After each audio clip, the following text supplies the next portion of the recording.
लाखों वर्ष पहले एक आधी रात को घने जंगल के बीचों बीच एक किशोर अकेला चल रहा था। उसके हाव भाव काफी सख्त थे, जैसे वह किसी ऐसी चीज की तलाश में हो जो भविष्य को बदल सकती है।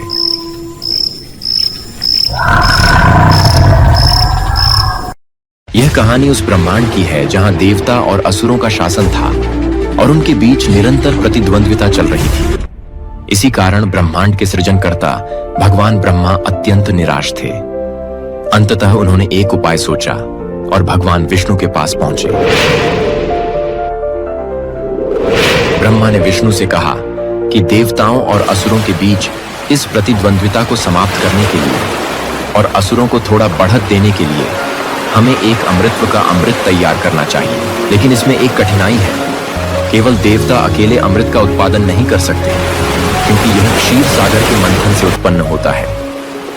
भगवान विष्णु ने कहा, उस कठिनाई को मुझ पर छोड़ दें और देवताओं तथा असुरों दोनों को यह समझाने का प्रयास करें कि वे क्षीर सागर का मंथन मिलकर करें। जो किशोर हमने जंगल में देखा था वह वृकासुर था, जो असुरों के परिवार से था और एक ऐसी शक्ति की खोज में था जो उसकी प्रभुत्वता को साबित कर सके।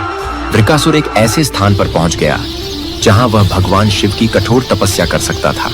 वृकासुर कई वर्षों तक तपस्या करता रहा। अंत में भगवान शिव प्रकट हुए और उससे पूछा, तू यह तपस्या क्यों कर रहा है? तब वृकासुर ने उत्तर दिया, मुझे वह शक्ति दीजिए जो किसी के पास नहीं है, जिस पर भी मैं हाथ रखूं वह तुरंत राख में बदल जाए।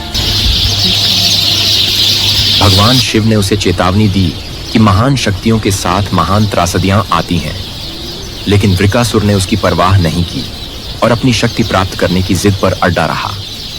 अंततः भगवान शिव ने उसे वरदान दिया कि जिसके ऊपर भी तुम हाथ रखोगे वह भस्म हो जाएगा।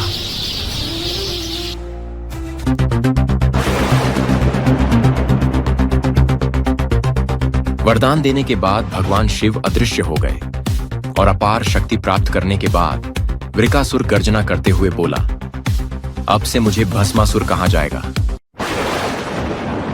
जिसका मतलब है कि वह किसी को भी भस्म में बदल सकता है।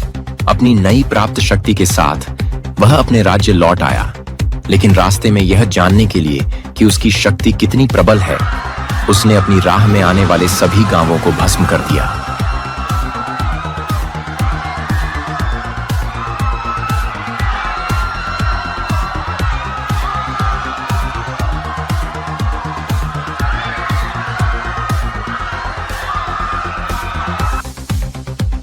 अंततः ब्रह्मा देवताओं और असुरों को मनाने में सफल हुए, लेकिन कठिनाइयां यहीं समाप्त नहीं हुई।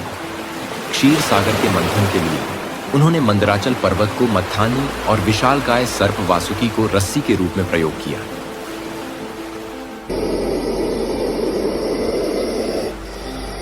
सभी व्यवस्थाएं पूरी होने के बाद मंथन शुरू हुआ। चूंकि असुर सर्प के पूंछ को पकड़ने के लिए तैयार नहीं थे, उन्होंने मंथन के दौरान सर्प के सिर की ओर रहने का निर्णय लिया, जबकि देवता सर्प की पूंछ की ओर स्थित थे। मंथन के दौरान मंदराचल पर्वत डूब न जाए, इसके लिए भगवान विष्णु ने एक विशाल कच्छप का अवतार लिया और पर्वत को आधार प्रदान किया। और यहां धरती पर कई दिन बीत गए और उसकी अपार शक्ति से सभी डर गए थे। कोई भी उसका सामना करने की हिम्मत नहीं जुटा पाया। देवता हों या अन्य असुर, सभी उसे देखकर सहम गए। एक दिन भस्मासुर अपने सिंहासन पर बैठा था, तभी उसका नन्हा बेटा उसके पास आया। अपने बेटे की मासूम और प्यारी हरकतें देखकर वह मोहित हो गया और उसके साथ खेलने लगा। अपने बेटे की बचकानी हरकतों में वह इतना खो गया कि स्नेह में अनजाने में उसने अपना हाथ उसके सिर पर रख दिया। जैसे ही उसका हाथ बच्चे के सिर पर पड़ा, वह तुरंत भस्म हो गया। एक पल के लिए भस्मासुर समझ ही नहीं पाया कि क्या हुआ।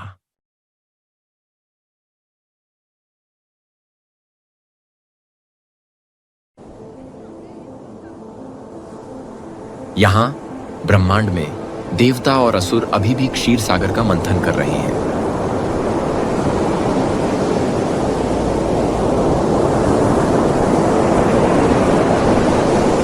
यह मंथन प्रक्रिया 1000 वर्षों से अधिक चली और कोई भी पक्ष हार मानने को तैयार नहीं था।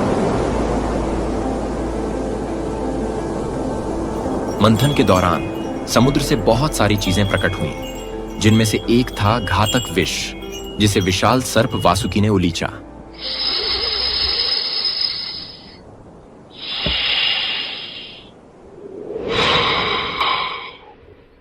उसका विष इतना प्रलयंकारी था कि जो भी उस विष के संपर्क में आता वह तुरंत राख में तब्दील हो जाता। विष अत्यंत विनाशकारी था, जिसे कोई रोक नहीं पा रहा था। तब भगवान शिव प्रकट हुए और उन्होंने सारा विष एक पात्र में लेकर पी लिया।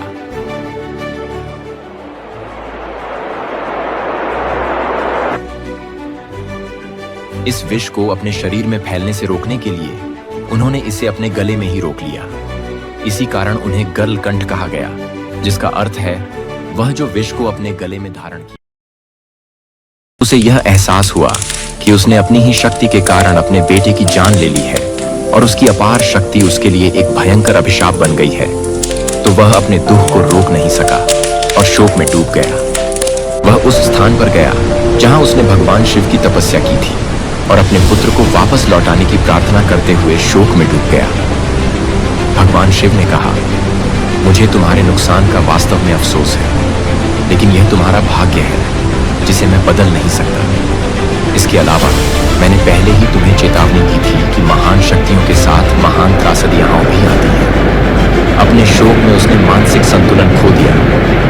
दुहक के कारण उसका क्रोध भगवान शिव पर और भी भड़क उठा, क्योंकि वह उन्हें इस भयंकर अभिशाप के लिए दोषी मानने लगा। अपने शोक से भरे क्रोध में उसने भगवान शिव को मारने की सौगंध खाई। वह भगवान शिव का पीछा करने लगा ताकि उन पर अपना हाथ रखकर उन्हें भस्म कर सके।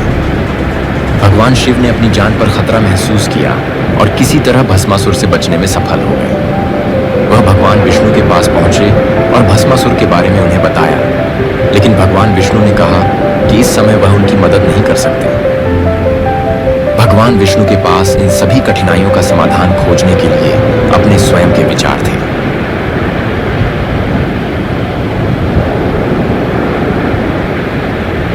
जैसे ही भगवान शिव वह स्थान छोड़कर गए, भगवान विष्णु ने स्वयं को एक सुंदर महिला के रूप में बदल लिया।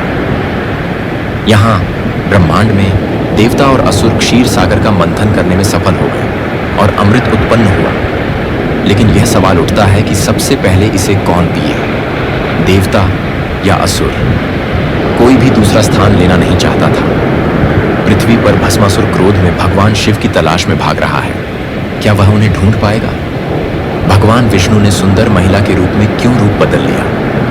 इन सभी कठिनाइयों का समाधान भगवान विष्णु के पास क्या है? सभी उत्तर जानने के लिए हमारे चैनल से जुड़े रहें, लाइक और सब्सक्राइब करें और वीडियो रिलीज होते ही तुरंत सूचित होने के लिए बेल आइकन दबाएं।